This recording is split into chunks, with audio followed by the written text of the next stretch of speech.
स्वस्ति नो बृहस्पतिर्दधातु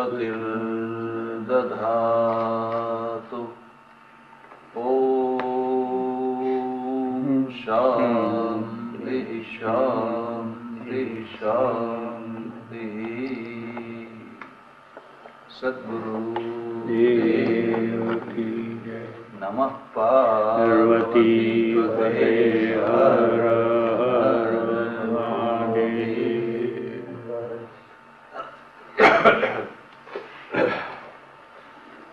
દર્શનોની પ્રક્રિયા ચાલે છે.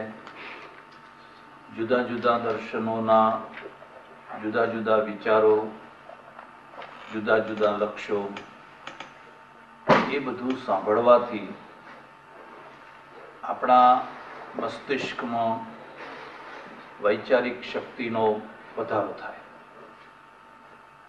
એક તરફ માહિતી વધે, બીજી તરફ એવું પણ થાય કે આ બધાની અંદર આપણે ક્યાં છીએ, આપણે શું વિચારવું જોઈએ કે શું નિર્ણય કરવો જોઈએ. અવૈદિક દર્શનો અને વૈદિક દર્શનો. વૈદિક દર્શનો 6, એના 2-2ના જોડકા બનાવ્યા એટલે થઈ ગયા 3. હવે જે બીજું જોડકું છે એનું નામ છે સાંખ્ય અને યોગ. સાંખ્ય અને યોગ. સાંખ્યના રચનાર છે મહર્ષિ કપિલ અને યોગના રચનાર છે મહર્ષિ પતંજલિ. આ જે કપિલ છે એ આ બધા દર્શનકારોમાં સૌથી વધારે જૂના છે, પ્રાચીન છે એવી માન્યતા છે. એટલે એમને વૃદ્ધ તરીકે પણ ઓળખે છે. અને એ ગુજરાતના છે, સિદ્ધપુરના છે, એટલે આપણે ગૌરવ લઈ શકીએ. સાંખ્ય દર્શન બહુ મહત્વનું છે, અત્યંત મહત્વનું છે. આજના વૈજ્ઞાનિક સંદર્ભમાં આટલું પ્રાચીન દર્શન હોવા છતાં પણ તમે એનો ઘણો વિજ્ઞાન સાથે મેળ કરી શકો એમ છે. એટલે પહેલા એની પ્રક્રિયા ધીરે ધીરે હું તમને કહેવાનો પ્રયત્ન કરીશ. સાંખ્ય નામ કેમ પડ્યું? તો સંખ્યા ઉપરથી સાંખ્ય, સંખ્યા ઉપરથી સાંખ્ય. તમને રસ પડે તો હું થોડી સંસ્કૃતમાં વ્યાકરણની વાત કરું. આમ તો દરેક વ્યાકરણમાં, પણ સંસ્કૃતના વ્યાકરણમાં નવા નવા શબ્દો બનાવવાની બહુ મોટી ટંકશાળ છે. કદાચ એટલી મોટી ટંકશાળ બીજા કોઈ વ્યાકરણમાં નથી. માનો કે સિંધુ દેશ છે. સિંધુ એટલે સિંધ, સિંધુ દેશ છે. હવે સિંધુ દેશમાં જે નમક ઉત્પન્ન થાય, મીઠું ઉત્પન્ન થાય, એને સંસ્કૃત વાળા શું કહે છે? સૈંધવ. સૈંધવ તદ્ભવ. સિંધુ દેશમાં જે ઉત્પન્ન થાય એનું નામ થયું સૈંધવ. પણ આ સૈંધવ છે એ માત્ર સિંધુ દેશ પૂરતું જ ના, નમક પૂરતું જ સીમિત ના રહે. એ દેશના ઘોડાનું નામ પણ સૈંધવ. જે સિંધુ દેશનો ઘોડો છે એનું નામ પણ સૈંધવ. એથી પણ તમે આગળ વધો તો સિંધુ દેશમાં કોઈ રાગ બન્યો હોય તો એ રાગનું નામ પણ બને સૈંધવ. આને શું કહેવાય? આને તદ્ધિત કહેવાય. તમને જરા કઠણ લાગશે, પણ સંસ્કૃતમાં કૃદંત અને તદ્ધિત આ બે પ્રક્રિયા છે. રામ શબ્દ બન્યો તો રમુ ધાતુ છે, ધાતુ એટલે વર્મ. હવે એ રામ બન્યો કેવી રીતે? તો એમ નહીં, ગમે તેવી રીતે નહીં. હું ઘણી વાર છોકરો પૂછું કે છોકરા તારું નામ શું? કે ટીનુ. પપ્પુ. ટીનુ ને પપ્પુ નો શું અર્થ થાય? તો કે મમ્મી ને પૂછો. મમ્મી નો શું અર્થ થાય? મમ્મી કેવી રીતે શબ્દ બન્યો? તો કે પપ્પા ને પૂછો. શબ્દો છે પણ એની કોઈ વ્યુત્પત્તિ. અમારે ત્યાં સંસ્કૃતમાં ખાસ પદ્ધતિ છે પ્રત્યેક શબ્દની વ્યુત્પત્તિ, અને પ્રત્યેક શબ્દની વ્યુત્પત્તિ હોવાના કારણે શબ્દ પોતે બોલે છે. શબ્દ પોતે તમને વ્યુત્પત્તિ કરતા આવડવી જોઈએ. એટલે અમારે આ વેદમાં જે 6 અંગ છે એમાં એક અંગનું નામ છે નિરુક્ત. નિરુક્ત એના ઋષિ છે યાસ્કાચાર્ય. દાખલા તરીકે કમાડ, આપણે ગુજરાતીમાં કમાડ કહીએ ને, કમાડ. હવે એને હિન્દી વાળા કિવાડ કે, હે કિવાડ. મેં પૂછ્યું ભાઈ એની વ્યુત્પત્તિ કરો. तो हिंदी शब्द है, इसकी कैसे व्युत्पत्ति होगी? मैं हमारी बुद्धि से थोड़ो प्रयत्न કર્યો. એને ઉઘાડતા બંધ કરતા કી એવો અવાજ કરે, કી ઇતિ વધતી ઇતિ કિવાડ. ખરું ને? આમ ઉઘાડો ત્યારે, આમ બંધ કરો ત્યારે પણ પ્રત્યેક શબ્દની વ્યુત્પત્તિ. હું એકવાર ટ્રેનમાં જાઉં ગુજરાતમાંથી દિલ્હી તરફ, આજુબાજુ 4-5 વરાઓ, બધા 6-7 વરા છોકરાઓ, ગમ્મતિયાર બધા, ટીખડી. પછી મેં પણ એમના સાથે મજાક કરવાનું છે. મેં કીધું તારું નામ શું? તો કે અબ્બાસ. આ તો સંસ્કૃતનું નામ છે. હવે તમે કલ્પના કરી શકો છો કે અબ્બાસ શબ્દ સંસ્કૃતનો છે? મને કે ના. મેં કહ્યું જો આ અબ્બાસ છે ને એ તો અમારા વિષ્ણુ ભગવાનનું નામ છે. તમને કોઈને કલ્પના આવી શકે છે?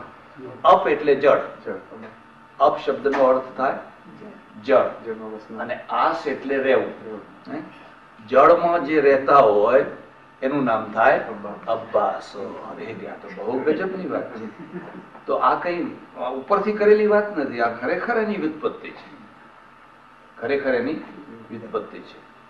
એટલે તદ્ધિત પ્રક્રિયા જે છે એમાં તમે કેટલાય નવા નવા શબ્દો બનાવી શકો, અને એ શબ્દોનો કોઈ અંત નહીં એટલા શબ્દો તમે બનાવી શકો. તો સંખ્યા છે જેમાં સંખ્યાની પ્રધાનતા છે. પેલામાં વિશેષની પ્રધાનતા હતી. વિશેષની પ્રધાનતા હતી એટલે નામ પડ્યું વૈશેષિક. દર્શનનું નામ પડ્યું વૈશેષિક. પેલામાં ત્રાજમાં જે પ્રમાણ એની પ્રધાનતા હતી એટલે એનું નામ પડ્યું ન્યાય. ન્યાયાલયમાં શાનું પ્રતીક હોય છે? ત્રાજવાનું જ હોય છે ને. એટલે એનું નામ પડ્યું ન્યાય. એટલે હવે આ ન્યાય નામ પડ્યું એ કઈ એમ ગમે તેમ નથી પડ્યું કે જેમ પેલું ટીનુ ને પપ્પુ ને ફલાણા ને ફલાણા, ડિંકુ ને ફિંકુ ને. હવે આ બધા શું? તો આ નામના પાછળ કઈક મેસેજ છે, વ્યુત્પત્તિ છે. તો હવે આ લોકો કહે છે કે આ બ્રહ્માંડ જે છે એ બ્રહ્માંડના મૂળ તત્વો 25 છે. કેટલા છે? 25 સંખ્યા છે. આમ તો એ 2 જ માને છે. આમ કેટલા માને છે? 2 જ માને છે. હું તમને બધું પછી વિસ્તારથી કહીશ. તો પેલા 2 થી શરૂઆત કરીએ. 2 તત્વો છે મૂળ. અચ્છા, બીજી એક વ્યાખ્યા કહું. તત્વ એટલે શું? તત્વ એટલે મૂળ, એને તત્વ કહેવાય. અત્યારે આપણે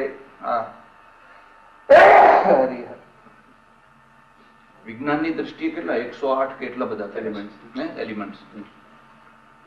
તો આ લોકો કહે છે કે મૂળમાં 2 જ તત્વો છે. એકનું નામ છે પ્રકૃતિ અને બીજાનું નામ છે પુરુષ. આ જે પ્રકૃતિ અને આ પુરુષ એ જ પૌરાણિક પદ્ધતિમાં થયું શિવ અને પાર્વતી. શિવ અને પાર્વતી. શિવ અને પાર્વતી છે એ કોઈ ઐતિહાસિક નથી. એટલે આના બેના આરોપક થયા. હવે આ જે પ્રકૃતિ છે એમાંથી 24 તત્વોની ઉત્પત્તિ થાય. એ બારણું પણ ખુલ્લું રાખો તો વાંધો નથી, બે ખુલ્લા રાખો.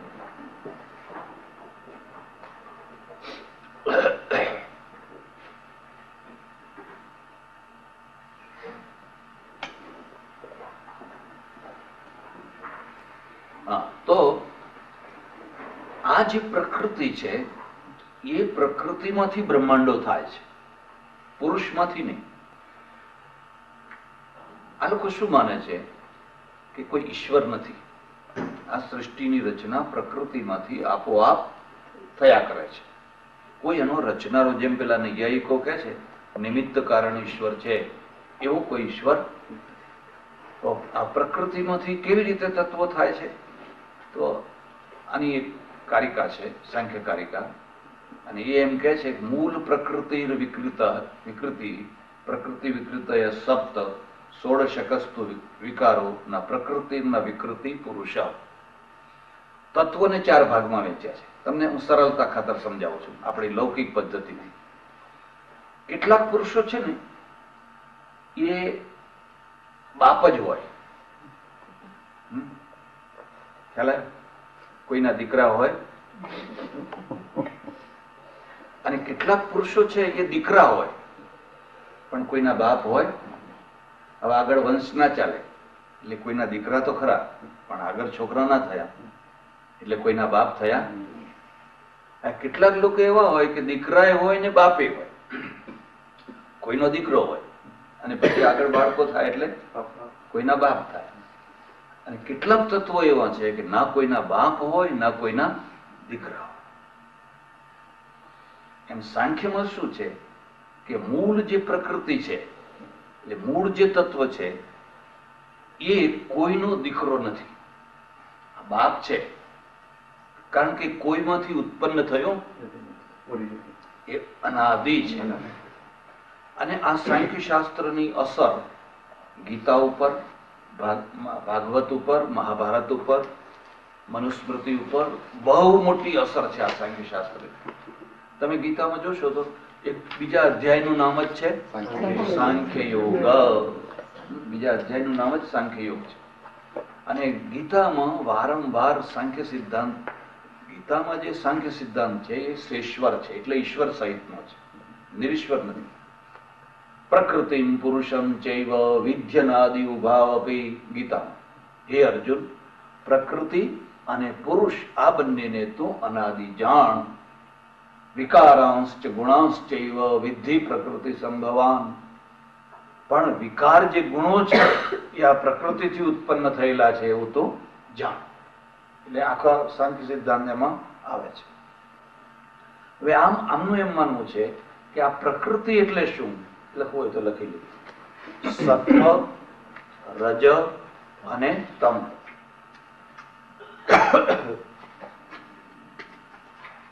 સત્વગુણ, રજોગુણ અને તમોગુણ, આ 3 ગુણોની સામ્યાવસ્થાનું નામ છે પ્રકૃતિ. સામ્યાવસ્થા અને વિષમાવસ્થા, 2 અવસ્થાઓ છે. સામ્યાવસ્થા એટલે શું એ પણ સમજવા જેવું છે. માનો કે તમારા ઘરમાં 1 શેર મીઠું છે, 1 શેર હળદર છે, 1 શેર મરચું છે. હવે ત્રણેયને તમે મેળવો તો ત્રણેયનું માપ કેવું રહ્યું? સમાન રહ્યું. એમ પ્રકૃતિમાં સત્વગુણ, રજોગુણ અને તમોગુણ જયારે બિલકુલ ઇક્વલ થઈ જાય, સમાન થઈ જાય, એટલે એનું નામ કહેવાય સામ્યાવસ્થા. તમને નવી લાગશે કે આ સામ્યાવસ્થાનું નામ જ પ્રલય છે. હા, સામ્યાવસ્થાનું નામ જ છે પ્રલય છે. એટલે તમે એને રાજકારણમાં પણ ઘટાવી શકો કે બધાને જો સમાન કરી દો તો પ્રલય. રશિયાએ કર્યું.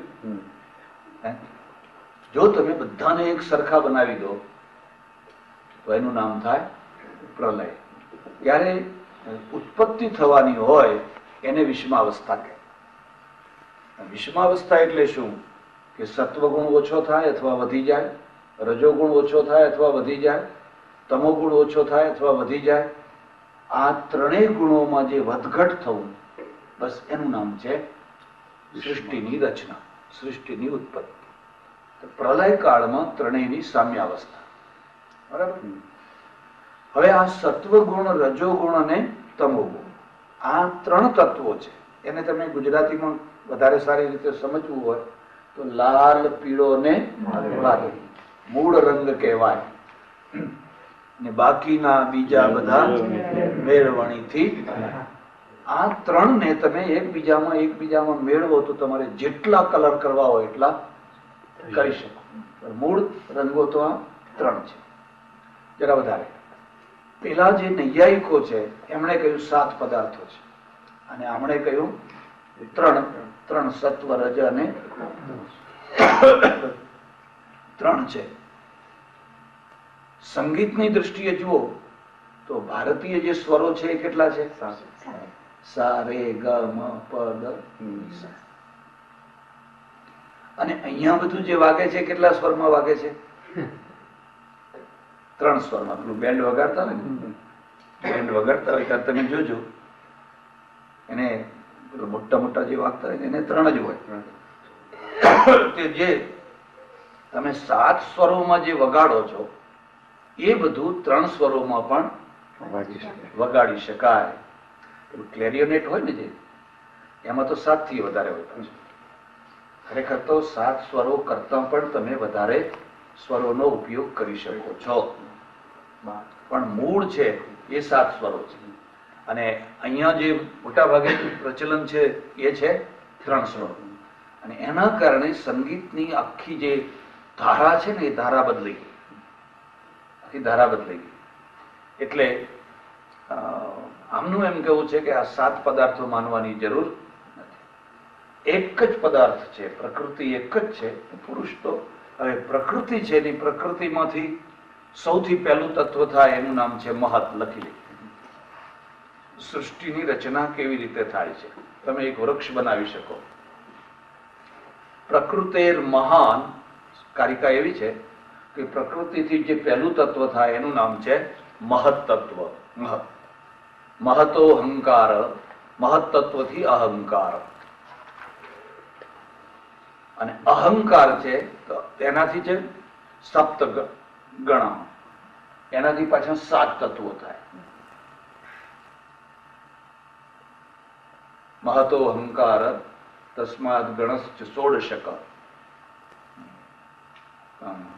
પ્રકૃતિર મહાન તતો અહંકાર તસ્માદ. એ જે 5 તત્વો છે ને એ તન્માત્રાઓ છે. 5 ભૂતોની 5 તન્માત્રાઓ.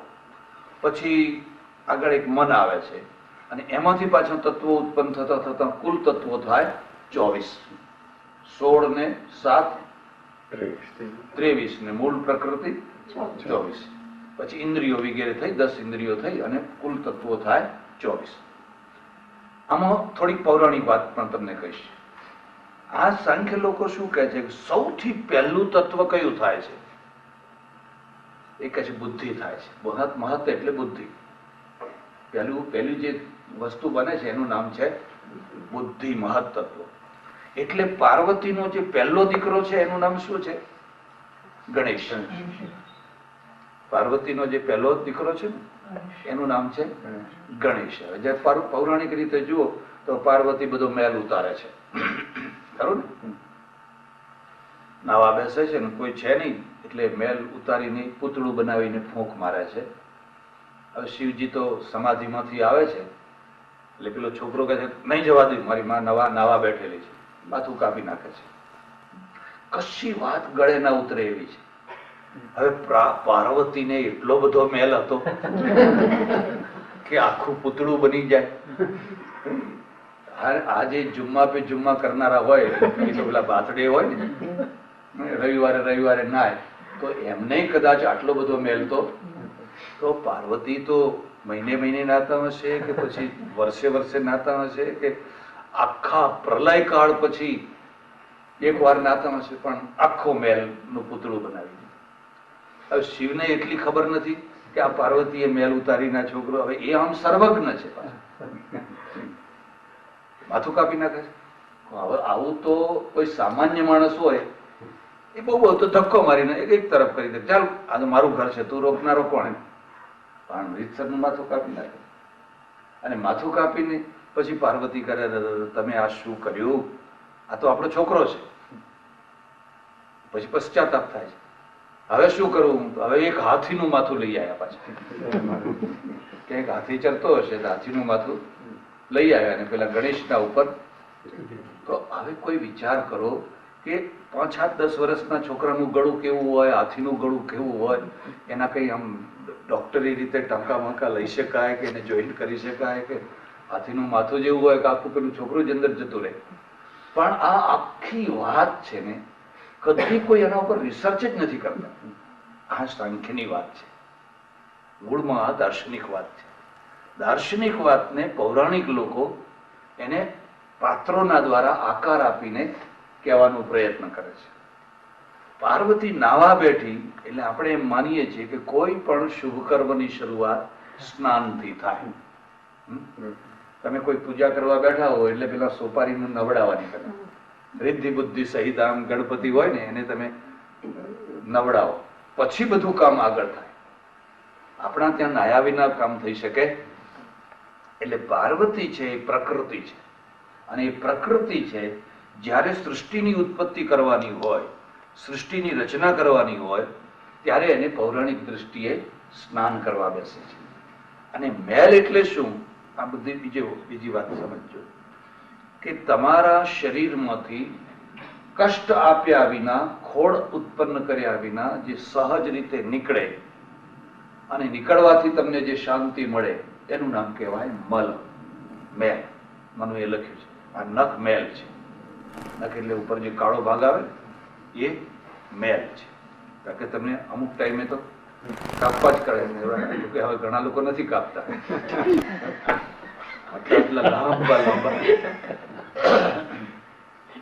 કોઈ નથી ને. It's a good observation. Observation, very good.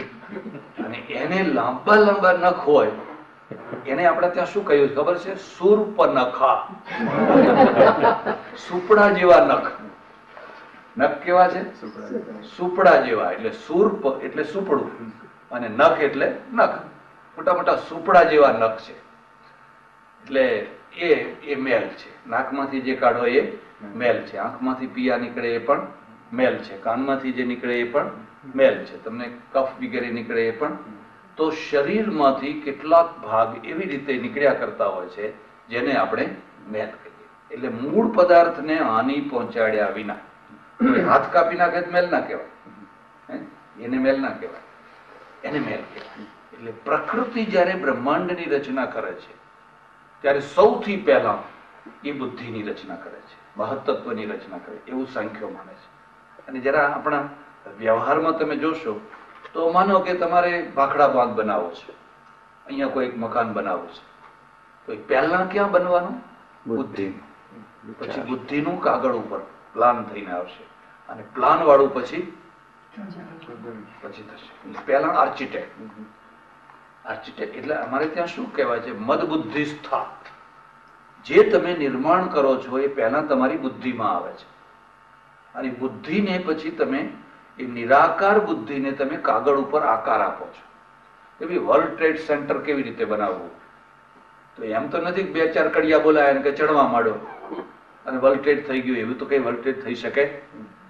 એ કોઈને કોઈ બહુ મોટા આર્કિટેક્ટના દિમાગમાં એ વસ્તુ આવેલી હોવી. તાજમહાલ બનાવવો છે તો એના દિમાગમાં આવે, અને દિમાગની વસ્તુને પછી એ કાગળ ઉપર ઉતારે, નકશો બનાવે. એટલે આર્કિટેક્ટ અને એન્જિનિયર આ બે અલગ વસ્તુ છે. ખ્યાલ આવે છે? આર્કિટેક્ટનું કામ છે નકશો દોરી આપો, પ્લાન બનાવી આપો, અને એન્જિનિયરનું કામ છે પ્લાન પ્રમાણે વસ્તુ બનાવી આપી. આ ભાખડા ડેમનું આર્કિટેક્ટ અમેરિકન હતો, કોઈ ખબર છે તમને? અહીં અમેરિકન હતો, એને આખા ભાખડા ડેમનો પ્લાન બનાવી આપ્યો. પછી નહેરુજી કે બધાએ થોડી ઊંચાઈ વધારવાનો આગ્રહ કર્યો, એને ના પાડી. અને ઊંચાઈ નહીં બધા, આટલું જ બરાબર છે. બેમાં મતભેદ થયો, એ છૂટો થઈ ગયો. કે તમે તમારે વધારવું હોય તો વધારો, પણ મેં જે પ્લાન બનાવ્યો એ બરાબર છે. હવે એને જે મૂર્ત રૂપ આપે એનું નામ કહેવાય એન્જિનિયર.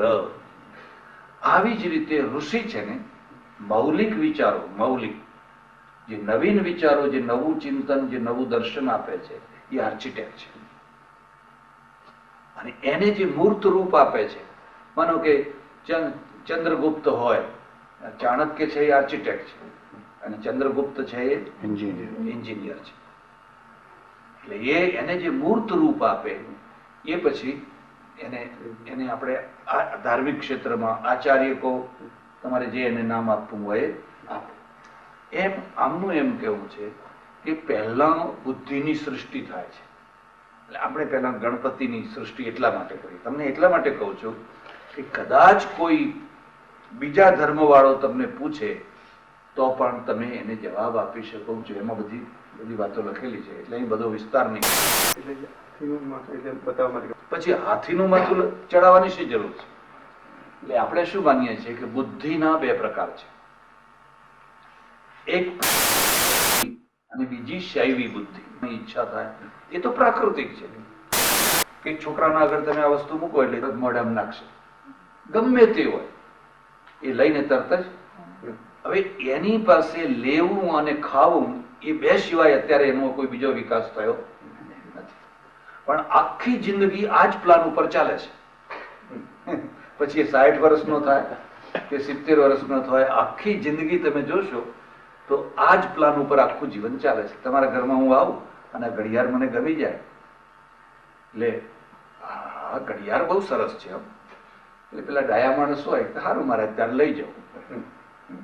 વખાણનો અર્થ એ જ છે, ના ના ના ના ના લઈ જાઓ, સારું લઈને ગજવામાં. હવે પેલું છોકરું ને મોટા માણસમાં અંતે તો કશો ફરક નથી. જો એ બીજો વચ્ચે કોઈ લઈ લે તો એ રડવા બેસે છે. એમ કોઈ આવીને ગુંડો આવીને પિસ્તોલ બતાવીને લઈ જાય તો રડવા બેસે છે. જો શક્તિ હોય તો વિરોધ કરે છે, ના શક્તિ હોય તો રડવા બેસે છે.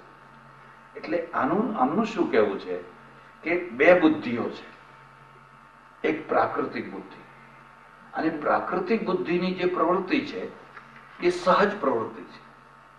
કોઈને એમને કહેવું નથી પડતું કે ભાઈ ભૂખ લાગે તો ખાજો. એટલે તમે નહીં કહો તો ખાવાના જ છે, કઈ ખાવા માટે ઉપદેશ આપવો પડતો નથી. પણ ન ખાવા માટેનો ઉપદેશ આપવો પડે છે. ન ખાવા માટેનો ઉપદેશ આપવો પડે છે કે જો હું ભલે ગમે એટલી ભૂખ લાગી હોય પણ આ વસ્તુ હોય કે આવું હોય તો નહીં ખાવાનું, એ ઉપદેશ આપવો પડે. પેલી પ્રાકૃતિક બુદ્ધિ આમ ઢાળવાળી છે, અને શૈવી બુદ્ધિ છે એ કૈલાસ ઉપર ચડવાની છે, એટલે કૈલાસમાં રહે છે. ખ્યાલ આવે?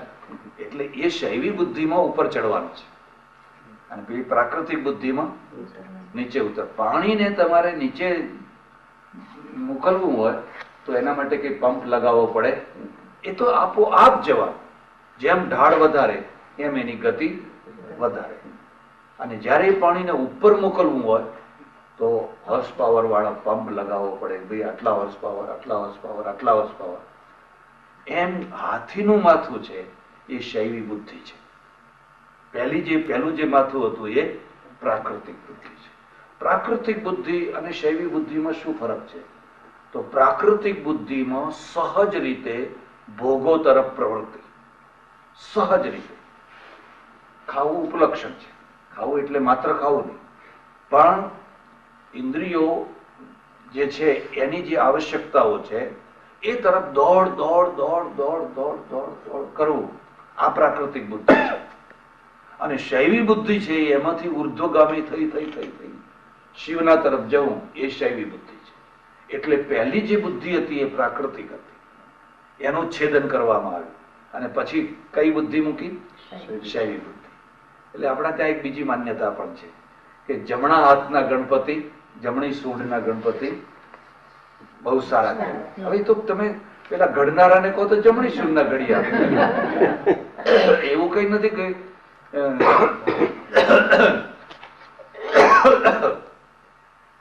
પણ જમણી સૂંઢના ગણપતિ બહુ સારા કેમ? કદી છેતરાશો નહીં. તમે દેશમાં જાઓ એટલે એક તો જમણો શંખ તમને લોકો બધા આપે, અને ખાસ કરીને અહીંથી લોકો આવ્યા હોય એટલે ઘણા લોકો જમણો શંખ લેવા માટે પડાપડી કરે. જમણો શંખ જો ઘરમાં રાખીએ ને પૈસો આવે, ઢગલાબંધ પૈસો આવે. એટલે પૈસો હમણાં તો આવે કે ના આવે, પણ પેલો જમણા સંઘ વાળો તમારો પૈસો એને તો પૈસો થઈ જાય. એવું કશું નથી. પછી આ રુદ્રાક્ષ છે ને એના નામે પણ લોકોને એટલા છેતરે છે. એક તો ગૌરીશંકર એટલે બે રુદ્રાક્ષ ભેગા થયેલા હોય ને એને ગૌરીશંકર કહેવાય. જરા દુર્લભ હોય, એવા ઘણા રિયલ હોય છે. પણ હવે મોટા ભાગે લોકો બનાવટી વેચે છે. બનાવટી શું કરે, બે રુદ્રાક્ષ લઈને એને ઘસે, પછી પેલું કંઈક ચોંટાડવાનું આવે ને એના દ્વારા ચોંટાડી દે. અને પછી કોઈ બહારનો એવો તેવો માણસ કે ગૌરીશંકર લઈ લો, ગૌરીશંકર લઈ લો. પછી કેટલા એ જુએ કે હવે આ ડોલર વાળો છે, પાઉન્ડ વાળો છે કે રૂપિયા વાળો છે, એના આધારે ભાવ એ 5000 લે, 2000 લે, 1000 લે, એવી રીતે આપે. ખરેખર એ ચોંટાડેલો હોય. તમે બહુ ઉકળતા પાણીમાં નાખો ને અને પછી જોર કરો એટલે જુદો પડી જાય. એ તો છેતરવાની વાત થઈ. એમ એકમુખી રુદ્રાક્ષ આ પંચમુખી છે. મોટા ભાગે બધા પંચમુખી હોય છે, પણ કોઈ 4 મુખી હોય, 3 મુખી હોય, 6 મુખી હોય, 7 મુખી હોય. એમાં એકમુખી રુદ્રાક્ષ છે ને એ બહુ દુર્લભ હોય, ભાગ્યે જ હોય. એટલે નેપાળમાં પહેલા કાયદો એવો હતો કે એકમુખી રુદ્રાક્ષ કોઈને મળે તો એને સરકારને આપી દેવાનું. મહત્તા વધી. હવે લોકો શું કરે કે બનાવટી આવું આમ ધારી પાડીને એક મુખી બનાવી દે કે મહારાજ સાहब आपके लिए एक मुखी लाया हूं, सिर्फ आपके लिए. 20,000 રૂપિયા એક રુદ્રાક્ષની કિંમત, 20,000 રૂપિયા. અને આ પંચમુખી રુદ્રાક્ષ જે આવે જરા મોટા એ 50 રૂપિયા, 100 રૂપિયા, 200 રૂપિયા, 25 રૂપિયા. અમારા એક ઓળખીતા સાધુ છે, અમે પેલા ઘણા ભેગા રહેલા, સાથે રહેલા, પહેલેથી જ મને ખબર. હું તમને શું વાત કરું, બોરસદમાં સૂર્ય મંદિરની પ્રતિષ્ઠા વખતે 2-3 વખત આવેલા. આવડો કોથળો ભરીને લઈ આવે, મોટો કોથળો ભરીને લઈ આવે, અને આવડા પંચમુખી રુદ્રાક્ષો. એ લોકો જાહેરાત કરે કે આ એક દાણો તમે બાંધશો તો તમારા 3 જન્મના પાપ બિલકુલ ધોઈને સાફ થઈ જશે. અને 11 રૂપિયા એક રુદ્રાક્ષના, 11 રૂપિયા. અરે 2-3 દિવસમાં તો આખો કોથળો, બહેનો જ વધારે લે, આખો કોથળો ખતમ. હવે એ રુદ્રાક્ષ છે હું મારે ત્યાં રાખું આશ્રમમાં અને લોકોને મફત આપું, કારણ કે એની પહેલા મૂળ કિંમત 5 પૈસા હતી, અત્યારે 25 પૈસા થઈ હશે, જોઈએ એટલા મળે. હવે પેલો 5 પૈસાની વસ્તુ કે બહુ તો 25 પૈસાની વસ્તુ સીધી 11 રૂપિયામાં આપે. કેટલા ટકા નફો થયો? અને વાત શાની કરવાની? વૈરાગ્ય. આ પૈસો કઈ સાથે આવવાનો? 11 રૂપિયામાં આખો કોથળો. મને કે દેખો તુમ ક્યાં કરતે હો. સારા આખો બોરો કે ઉપડી ગયો. એટલે વળી પાછો એવો બોરો બીજા ગામમાં લઈ જવાનો. એટલે બીજું કઈ થાય કે ના થાય, આ રુદ્રાક્ષમાંથી જ પૈસા બધા ભેગા થઈ જાય. એટલે કદી એવું છેતરાવું નહીં, એવું કદી છેતરાવું નહીં. તો આ લોકો શું કહે છે કે આ જે ગણેશ છે ને એ ગણેશ છે એ પહેલી આવૃત્તિ છે, પહેલી ઉત્પત્તિ છે. જરા બીજી વાત કરું, ગણેશ પછી આંખો રુદ્રાક્ષનું મહત્વ શું છે? એવું કશું નહીં, એવું કશું જ નથી. આ તો હું કાશીમાં રહેતો ત્યારે આ માળાઓ તો બહુ સસ્તી હતી, 10, 12, 15 રૂપિયામાં અમે બધા લેતા. પછી કોઈએ ક્યાંથી ખબર નહીં એક અફવા ચલાવી દીધી કે ભાઈ બ્લડ પ્રેશર હોય ને હાર્ટ હોય ને રુદ્રાક્ષ પહેરો. જે પૈસાદાર લોકો એના ઉપર તૂટી પડ્યા. આજે આ માળાની કિંમત 500 રૂપિયા, 1000 રૂપિયા, 2000 રૂપિયા, 5000 રૂપિયા. હા, તો બધા પૈસાદાર લોકોએ મોંઘી કરી. એની કોઈ અસર એવી બધી નથી, પણ છતાંય લોકો પહેરે. ચાલો પેલા તુલસીનો પ્રચાર કરે તો આ રીતે આપણે રુદ્રાક્ષનો પ્રચાર થાય. તો એટલે પહેલી વસ્તુ ઉત્પન્ન થઈ એનું નામ છે ગણેશ. બુદ્ધિ એટલે ગણેશ બુદ્ધિનો દેવ છે.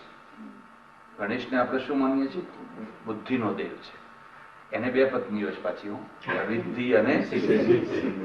એને બે પત્નીઓ. બધું બહુ સરસ પણ એ ચર્ચા નહીં કરું. પછી જે બીજો પુત્ર થયો એનું નામ શું છે? કાર્તિકેય. કૃતિકાઓ. તો હવે પેલા શું કહે છે કે આ જે પ્રકૃતિથી મહાન અને મહાનથી પછી અહંકાર અને અહંકારથી પછી 16 ગણ, 16 ગણો થયા અને પછી પંચતન માત્રાઓ થઈ. એટલે 16 ને 5 21, 21 ને અહંકાર 22 અને 22 ને મહત્તત્વ 23 અને મૂળ પ્રકૃતિ 24 અને 25મો પુરુષ, એટલે 25 તત્વો થયા. હવે આ જે વાતને જો બરાબર મેળવવી હોય તો તમે ફરી પાછી મેળવો કે આ જે 6 મુખ વાળો કાર્તિક સ્વામી છે, કાર્તિક સ્વામીને કેટલા મુખ છે? 6 મુખ છે. હવે 6 મુખનું શક્યતા ખરી? આ દર્શનની રીતે જો તમે એને મેળવવા માંગો તો એમ કહેવા માંગે છે કે મહત્તત્વથી અહંકાર થાય અને અહંકાર એટલે કાર્તિક સ્વામી, અને એ કાર્તિક સ્વામી છે એને પછી 6 તત્વો, 6 મુખો થાય. એટલે પંચ તન્માત્રા, 5 જે તન્માત્રાઓ છે અને 6ઠું મન, એ રીતે એને 6 મુખ થાય. આ બધી જે કલાકારોએ મૂર્તિની આકૃતિ આપેલી છે એ બધી એમને આપેલી, એની પાછળ પણ કંઈક હેતુ છે. એટલે મૂળ વાત ઉપર આવો તો પ્રકૃતિ મહાન અને તતો અહંકાર, મહત્તત્વથી પછી અહંકાર. અને અહંકાર એટલે શું? અહંકાર એટલે ઈગો નહીં, ઈગો નહીં, પોતાના અસ્તિત્વનું ભાન. નોટ કરજો, પોતાના અસ્તિત્વનું ભાન. પોતાના અસ્તિત્વનું ભાન એ ઈગો નથી, એ નેચરલ, કુદરતી છે. અત્યારે માનો તમે ગમે એવા તન્મય થઈ ગયા હો, હું કંઈક બોલતો હોઉં, તમે કંઈક સાંભળતા હો, તો એ સમયે પણ હું છું, હું સાંભળું છું, એવું જે તમને ભાન રહે છે એનું નામ અહંકાર. તમે લખતા હો, વાંચતા હો, ખાતા હો, ઊંઘતા હો, જાગતા હો, કોઈ પણ ટાઈમમાં કદી પણ તમને એવું થાય છે કે ભાઈ જરા તપાસ કરો ને, હું છું કે નહીં, હું છું કે નહીં? એવું કદી કોઈ નહીં. ગાડામાં ગાડો માણસ હોય એને બીજું બધું થાય પણ પોતાના અસ્તિત્વ વિશે એને કદી શંકા થતી. એ પોતાના અસ્તિત્વનું સતત જે ભાન રહેવું, એ ભાનનું નામ છે અહંકાર. પછી ઈગો શું છે? એ ભાનની સાથે કંઈક છું, હું છું એટલું જ નહીં, પણ હું કંઈક છું, હું કંઈક છું, એ એનું પહેલું પગથિયું આવ્યું. પછી એનું બીજું પગથિયું શું આવ્યું? હું તારા કરતા વધારે છું, તારા કરતા ચડિયાતો છું. એ એનું એથી વધારે પગથિયું આવ્યું. એના ઉપરનું પગથિયું શું આવ્યું? હું બધા કરતા મારા જેવું કોઈ નથી. આ ત્રીજું પગથિયું આવ્યું. એટલે પછી ઈગો થયો, પણ મૂળમાં તો અહંકાર છે. અને એ કોઈ દુઃખદાયી, નુકસાનકારક નથી, પણ એ જીવન માટે જરૂરી છે, અનિવાર્ય છે, કુદરતે મૂકેલું તત્વ છે. એટલે પ્રકૃતિર મહાન તતો અહંકાર તસ્માદ ગણશ્ચ 16. એમાંથી પછી 16 ગણ એટલે 16 તત્વો ઉત્પન્ન થાય. આ 16 તત્વો શું છે? તો 5 જ્ઞાનેન્દ્રિયો, 5 જ્ઞાનેન્દ્રિયો.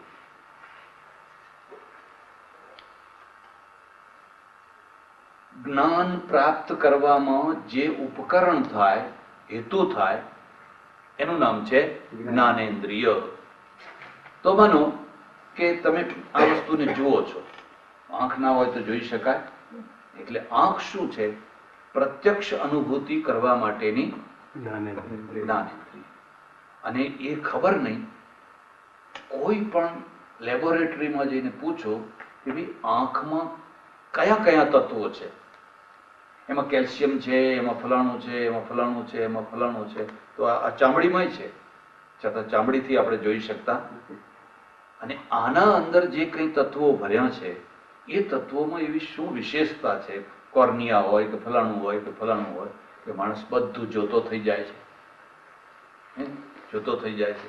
અને હું તમને શું વાત કરું, તમે એક આંખનું અધ્યયન કરો ને, માત્ર આંખનું, હાથ જોડી દો ભગવાનને.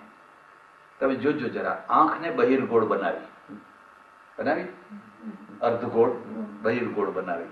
હવે એને સપાટ બનાવી હોત તો, બહિર્ગોળની જગ્યાએ સપાટ બનાવી હોત તો તમે તમારી ગાડીનું જે દર્પણ છે ને એ થોડું બહિર્ગોળ છે, અને બહિર્ગોળ છે એટલે દૂરનું, અને એને જો સીધું આપણે આ અરીસો સીધો મૂકી દો તો દૂરનું દેખાય.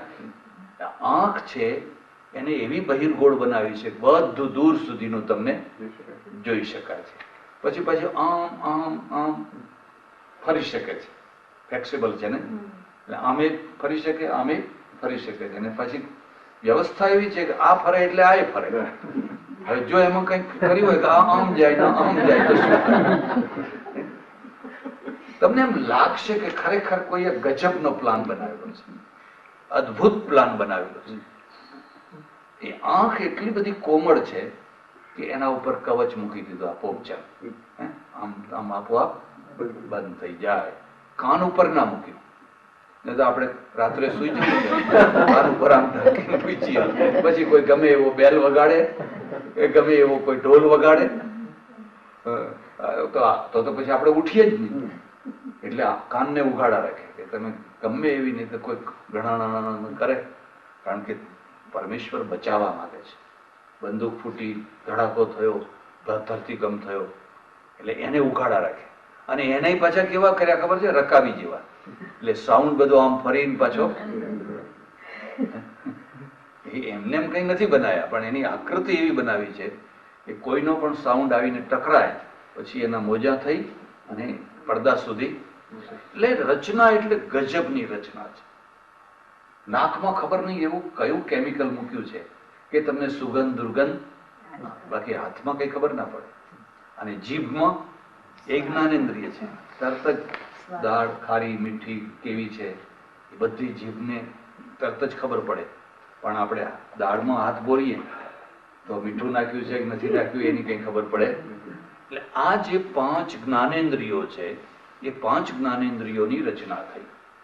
એવી જ રીતે 5 કર્મેન્દ્રિયો, 5 કર્મેન્દ્રિયો. હવે 5 કર્મેન્દ્રિયો શું છે? જેનાથી જ્ઞાન થાય એ જ્ઞાનેન્દ્રિય, અને જેનાથી કર્મ થાય એનું નામ છે કર્મેન્દ્રિય. હાથ પગ વગેરે વગેરે એ 5 કર્મેન્દ્રિયો બતાવી. એટલે અને પછી 5 તન્માત્રા, 5 તન્માત્રા, અને 16મું મન, 16મું મન. હવે આ જે મન છે ને એ નૈયાયિકો અને સાંખ્ય અને આપણા મોટા ભાગના દર્શનો એવું માને છે કે મન છે ને એ સૂક્ષ્મ કણ છે, સૂક્ષ્મ કણ છે. આજે વિજ્ઞાન સાથે એનો મેળ નહીં બેસે, પણ છતાં એ ટાઈમમાં આ લોકોએ જે નિર્ણયો કરેલા, અને એને તીવ્ર ગતિ છે. આલાત ચક્ર ઉપમા આપી છે. કેવું? આલાત ચક્ર. આલાત ચક્ર એટલે શું? કે એક લાકડું તમે સળગાવ્યું હોય અને પછી એને આમ ગોળ ગોળ ફેરવો, અને ઝડપથી ફેરવો એટલે એ અંગારો તમને આખા વર્તુળમાં તમને અંગારા. તો ખરેખર તો જ્યારે અહીંયા એ લાકડું છે ત્યારે અહીં નથી, પણ ન હોવા છતાં પણ ગતિ એટલી બધી ઝડપથી છે કે તમને એકદમ એને આલાત ચક્ર કહે. એવી રીતે મનમાં એટલી બધી તીવ્ર ગતિ છે કે સેકન્ડના 1000માં કરોડમાં ભાગમાં આખા શરીરમાં એ ફર્યા કરે. એટલે પગમાં કોઈ વીંછી કરડ્યો હોય તો તરત ખબર પડી જાય, મન સંદેશો આપે કે વીંછી કરડ્યો છે, વેદના. એટલે પગ આમ આપણે આમ લઈ લઈએ. આ બધું એટલી ઝડપથી થાય કે કાળને આપણે સેકન્ડ પણ કહી શકીએ, સેકન્ડથી પણ બહુ ઓછા ભાગમાં બધું થાય, કારણ કે મન ગતિશીલ છે, મનમાં તીવ્ર ગતિ છે. એટલા માટે એટલે 5 કર્મેન્દ્રિયો, 5 જ્ઞાનેન્દ્રિયો, 5 તન્માત્રા. તન્માત્રાને જરા સમજવા જેવી છે. તદેવ માત્રમ તન્માત્રમ. તદેવ એટલે એ જ વસ્તુ માત્ર હોય ત્યારે એને તન્માત્રા કહેવાય. તમને ઉદાહરણ આપો એટલે ખ્યાલ આવશે. માનો કે તમે ઘઉંનો લોટ લીધો, તો હવે એ લોટ જે કણ છે એમાં માત્ર ઘઉં જ છે, એટલે એને તન્માત્રા કહો. પણ હવે ઘઉંના લોટમાં તમે બાજરીનો લોટ નાખ્યો, એમાં તમે ચણાનો લોટ નાખ્યો, એમાં મીઠું નાખ્યું, એમાં પાણી નાખ્યું, આ બધું કરીને તમે એને કંઈક બનાવ્યું. એમાં ઘઉંની માત્રા વધારે છે, પણ હવે તન્માત્ર નથી, એમાં બીજી બધી વસ્તુઓનું પણ મિશ્રણ થયું. એમ આ જે 5 તન્માત્રાઓ છે એમાં પૃથ્વીમાં માત્ર પૃથ્વી, જળમાં માત્ર જળ, તેજમાં માત્ર તેજ, વાયુમાં માત્ર વાયુ, આકાશમાં માત્ર આકાશ, એ જ્યાં સુધી તન્માત્રાના રૂપમાં હોય ત્યાં સુધી એ ક્રિયા ના કરે, એટલે દૃષ્ટિગોચર ના થાય, એનો કોઈ અનુભવ થાય નહીં. પછી શું થાય? તો પછી એનું પંચીકરણ થાય. પંચીકરણ એટલે મિશ્રીકરણ. મિશ્રીકરણ એટલે એક માત્રા બીજી માત્રામાં ભળે, એને મિશ્રીકરણ, પંચીકરણ કહે. અને પંચીકરણ થાય એટલે પછી એ દૃષ્ટિગોચર થાય, પછી તમને પૃથ્વી દેખાવા લાગે. અને એટલે આજે તમે વિજ્ઞાનની રીતે જુઓ તો એ એક રીતે બહુ સાચી વાત છે કે પૃથ્વીના કોઈ પણ કણમાં જળ તત્વ છે જ, છે કે નહીં? એમાં વાયુ તત્વ છે જ, એમાં અગ્નિ તત્વ છે જ. એટલે માત્ર જે આ વ્યવહારમાં આવનારી પૃથ્વી છે એ કોરી પૃથ્વી. નૈયાયિકોમાં આમાં શું ફરક પડ્યો ખ્યાલ આવે? નૈયાયિકોનું શું કહેવું, આપણે જે વિચાર કર્યો, નૈયાયિકોનું શું કહેવું છે કે પૃથ્વીના પરમાણુઓ મળતા મળતા મળતા મળતા ચતુર્મુખ સુધીનું જે જાડું રૂપ થયું એટલે આપણે પૃથ્વીનો અનુભવ કરતા. આમનું શું કહેવું છે કે આ પંચીકરણ થયું, અને પંચીકરણની પ્રક્રિયા આવી છે કે પહેલા દરેકને અડધું અડધું કરી નાખો, 50%, 50%, 50%, અને પછી બાકીના જે 50% અલગ કર્યા એના ફરી 4 ભાગ કરો, એના ફરી 4 ભાગ કરો. તો પોતાના સિવાય 4માં એ ઉમેરી દો, પોતાના સિવાય બીજા 4માં એ ઉમેરી દો, એમાં બીજાના 4 પણ પોતાનામાં ઉમેરી દો. એટલે 50%, જેમ આપણે નથી કે ભાઈ આ કંપનીના શેરમાં 51% આમના, બાકીના 10% તમારા, 10% તમારા, 10% તમારા. તો હવે જેના 51% કે 50% હોય એનું બધું ચાલે. એમ આ જે પૃથ્વી તત્વ, જળ તત્વ, વાયુ તત્વ, અગ્નિ તત્વ, એ બધાના 50% સેપરેટ, અને બાકીના 50% ક્યાંથી આવે? તો બીજામાંથી ટુકડા ટુકડા લઈને એમાં મિશ્રીકરણ કર્યું. એટલે પ્રત્યેક દ્રવ્યમાં, પ્રત્યેક ભૂતમાં બીજા ભૂતોનો અંશ પણ છે જ. મુદ્દો સમજાય? એ રીતે આ 16 તત્વો થયા. અને પેલા જે 5 પંચ તન્માત્રાઓ છે એમાંથી ફરી પાછા 5 ભૂત થયા. હવે જે 5 ભૂત થયા એમાંથી પાછું જે ઉત્પન્ન થાય એ પદાર્થાંતર ના કહેવાય. પદાર્થાંતર એ મોડેલ ના કહેવાય, એનું એ જ કહેવાય. અગ્નિમાંથી અગ્નિ થાય, વાયુમાંથી, એટલે એને તત્વોમાં ગણાય. તત્વ તો મૂળ જ કહેવાય. તો આવી રીતે 24 તત્વો પ્રકૃતિનો અને 25મો પુરુષ. હવે પુરુષ શું છે? ન પ્રકૃતિ ન વિકૃતે પુરુષ. એ કોઈનો બાપ પણ નથી અને એ કોઈનો બેટો પણ નથી. પુરુષ કોઈમાંથી ઉત્પન્ન નથી થયો, અને પુરુષમાંથી કશું ઉત્પન્ન થતું તો એ શું છે? જેવો છે એવો ને એવો છે, એટલે 25મો પુરુષ. મુદ્દો સમજાય? ફરી આ લોકોના સિદ્ધાંતને પરિણામવાદ કે છે. લખી પરિણામવાદ. પેલા નૈયાયિકોનો કયો વાદ હતો? આરંભવાદ. આરંભવાદ. આરંભ કરવું, 2 ઈંટો, 4 ઈંટો, 10 ઈંટો, 20 ઈંટો થતો થતો આખો બંગલો, એ આરંભવાદ. આમનું શું કહેવું છે કે પરિણામ એટલે આમની ખાસ કારિકા સિદ્ધાંત છે, લખવો હોય તો લખી લેજો. સર્વે હિ પરિણામિનો ભાવા, સર્વે હિ પરિણામિનો ભાવા રીતે ચિતિશક્તે, રીતે ચિતિશક્તે. ગુજરાતી. આ સંસ્કૃત લખવામાં કઈ થોડુંક અશુદ્ધ લખાય તો ચિંતા નહીં કરવાની. આપણે ક્યાં પરીક્ષા આપવા જવું છે? આ તો ફરી કોઈ વાર ઈચ્છા થાય ને, યાદ કરવાની ઈચ્છા થાય, રિપીટ કરવાની થાય તો ખ્યાલ આવે. અને આવા થોડાક વાક્યો પણ તમને આવડતા હોય તો તમને એમ થાય કે આઈ એમ સમથિંગ. જેને ના આવડતું હોય ને એની આગળ જઈને શું પણ આવી એટલે એનો ગુજરાતી અર્થ થાય છે બધી વસ્તુ પરિણામશીલ છે. બધી જ વસ્તુઓ, બધા જ તત્વો પરિણામશીલ છે. રીતે એટલે વિના. રીતેનો અર્થ થાય છે વિના. ચિતિ શક્તિ, ચિતિ શક્તિ જે ચૈતન્ય છે, પુરુષ છે, એ પુરુષ સિવાયની બધી વસ્તુઓ પરિણામી છે.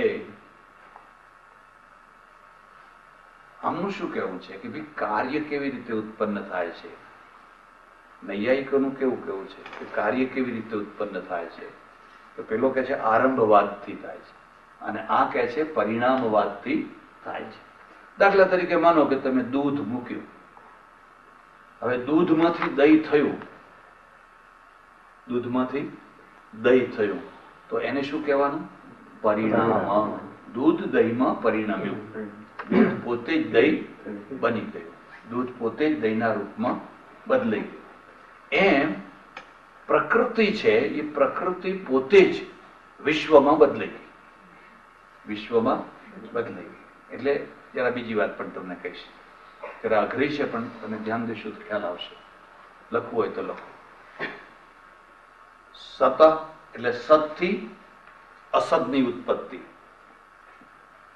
સતથી અસતની ઉત્પત્તિ. સામે લખો નૈયાયિક.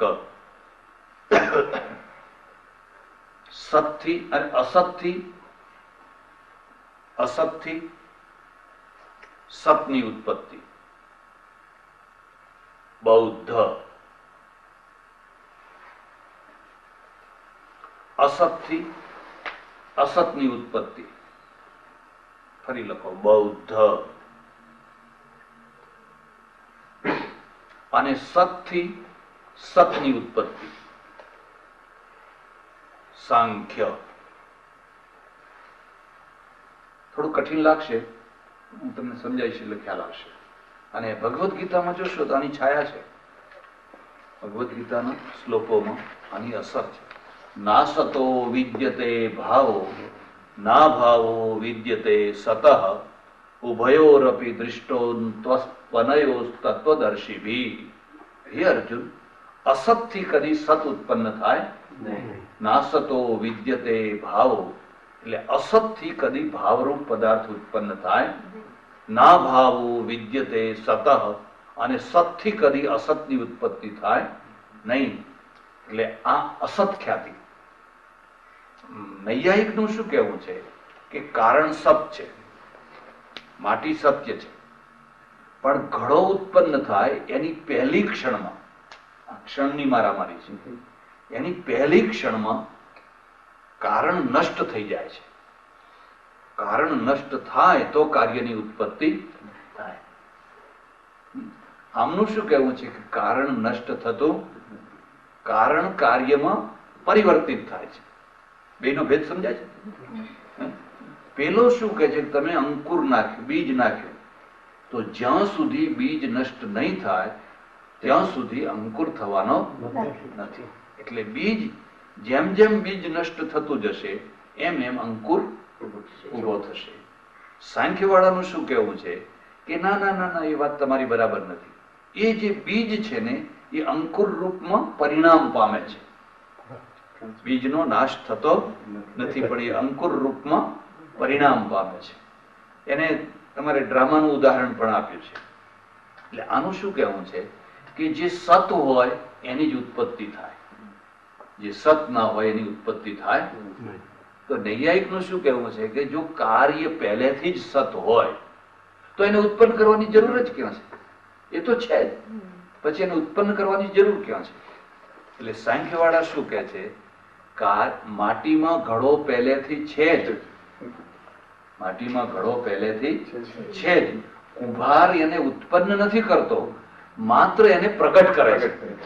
બેનો ભેદ સમજાય?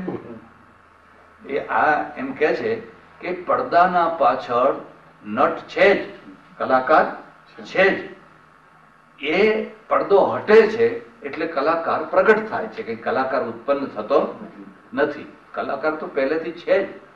એમ તમે માનો કે એક પથ્થર છે અને પથ્થરમાંથી મૂર્તિ બનાવો છો, હે? તો નૈયાયિક શું કહે છે કે પથ્થરમાંથી નવી મૂર્તિ તમે ઉત્પન્ન કરો છો. આ મૂર્તિ પહેલા હતી નહીં. કોઈ કલાકારે, કોઈ કારીગરે છીણીઓ મારી અને મૂર્તિનો નવી ઉત્પન્ન કરી. સાંખ્યવાળા શું કહે છે કે ના ના, એ પથ્થરમાં મૂર્તિ હતી જ. પેલા કલાકારે ઉપરના છોતરા કાઢી નાખ્યા. ઉપરના જે વગર જોતા છોતરા હતા ને, એ છોતરા કાઢી નાખ્યા. બાકી મૂર્તિ તો પહેલેથી હતી જ. તો કોઈ કહે કે તો પછી કલાકારને બોલાવવાની શી જરૂર છે, લાવવાને આપણે જ કાઢી નાખી. હથોડીને છીણી લઈ અને તો કે તમે કરી શકો છો. અને એક માણસ બેસી ગયો ને હથોડી છીણીથી ટીચ ટીચ ટીચ ટીચ કરવા માંડ્યો અને પછી કઈ આકાર બન્યો. તો કે આ તો મૂર્તિ તો ના, કે આ જ હતું અંદર. ખ્યાલ આવે છે? આજે તમે આ નીકળ્યું ને એ જ એમાં હતું.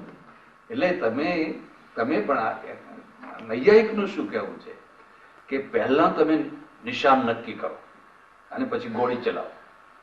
અને જો એ ગોળી વાગી તો તમારું નિશાન લાગ્યું, અને ના વાગી તો ના વાગ્યું. સાંખ્યવાળા શું કહે છે કે પહેલા ગોળી ચલાવો પછી જઈને ગોળ લીટું કરી આવો. અહીં જ નિશાન વાગવાનું, આ જ નિશાન હતું. એટલે કદી નિશાન ફેલ જાય, કારણ કે ગોળી વાગે ત્યાં જ આપણે ચકેડું કરી દેવાનું. આ બેનો મત છે.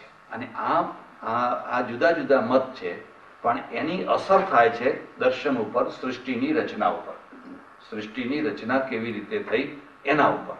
એટલે આમનું એમ કહેવું છે કે ચિત્તી શક્તિ એટલે પુરુષ એટલે કે આત્મા. અને એ પણ લખી લો, પુરુષ નામ કેમ પડ્યું? પુરુષ કેમ કહો છો? પુરુષુ શેતે આસ્તે ઇતિ પુરુષ. પુર એટલે નગર. પુર એટલે નગર. જે નગરમાં રહેતો હોય એનું નામ કહેવાય પુરુષ. તો આ જે શરીર છે ને એ નગર છે ને? તમે બધી નગરમાં જેટલી વ્યવસ્થા હોય એટલી બધી વ્યવસ્થા તમને આ શરીરમાં બધી જોવા મળશે. એમાં કિચન છે, ફલાણું છે, એમાં પેલી ગટર છે, નાળીઓ છે, એક વસ્તુ છે. એટલે આને આપણે પૂર માનીએ છીએ. એ પૂરની અંદર આ રહે છે, માટે એનું નામ છે પુરુષ. વ્યુત્પત્તિ થઈ ને. આપણે ગુજરાતમાં શું કર્યું ખબર છે? પુરુષોત્તમ, પરસોત્તમ. પુરુષોત્તમ તો મહારાષ્ટ્રમાં બોલે. પુરુષોત્તમ ગણેશ માવલંકર. અને આપણે ગુજરાતમાં તો ભાગ્યે જ કોઈ પુરુષોત્તમ બોલે. બધું બગાડીને જ બોલવાનું. એ પછી એના કેટલાય રૂપ થયા. પેલા ત્યાં વિશ્વનાથ એટલે વિશ્વનાથ, પુરુષોત્તમ એટલે પુરુષોત્તમ. હવે આપણા ત્યાં પુરુષોત્તમને અત્યંત માનથી બોલાવવા હોય એટલે ભાઈ લગાડવાનું. પુરુષોત્તમ ભાઈ અથવા પરસોત્તમ ભાઈ. મહારાષ્ટ્રમાં ભાઈ નહીં લગાડવાનું. એ જે નામ હોય, બાલ ગંગાધર તિલક. પણ બાલભાઈ, ગંગાધરભાઈ એવું નહીં લગાડવાનું. આપણે તો જેના લગાવ્યું તો અપમાન લાગે. આપણે તો ભાઈ લગાડવું જ પડે. ત્યાં ગમે એટલો શરદ પવાર, મધુ દંડવતે. હવે આપણા ત્યાં કોઈ મધુ બોલે એને તો બહુ અપમાન જેવું લાગે. ગુજરાતમાં ભાઈ લગાવવાનું. એક, પછી પુરુષોત્તમ કે પરસોત્તમ કહો. બે, પછી એને પશાભાઈ કહો. પુરુષોત્તમની જગ્યાએ પશાભાઈ કહો. ત્રણ, પછી જેમ તમે કહ્યું એમ પશો કહો. મધુભાઈ કે મધુબેન કે એને ખબર પડે કે પુરુષ છે. હા ના, એ પછી એ જુદું કહું. પશો કહો. ખરું? અને એથી એ નીચે લઈ જવું હોય તો પશલું. પશલું એમ. હવે તમે એક જ શબ્દ છે, એ શબ્દની કેટલી બધી વ્યુત્પત્તિ તમે જુદી જુદી કરી છે. મૂળમાં શબ્દ છે પુરુષોત્તમ. પુરુષોત્તમ. તમને ભલામણ કરું કે જે આ નામ હોય ને, ઓછામાં ઓછા નામને જાણવાનો અર્થ કરો. એક સજ્જન બેઠેલા, હવે મને ખબર નહીં કે આમાં કોઈ પશાભાઈ છે કે નહીં. નથી, એટલું સારું છે. એ તો હાથ ઊંચો કરો. મેં કહ્યું તમારું નામ શું?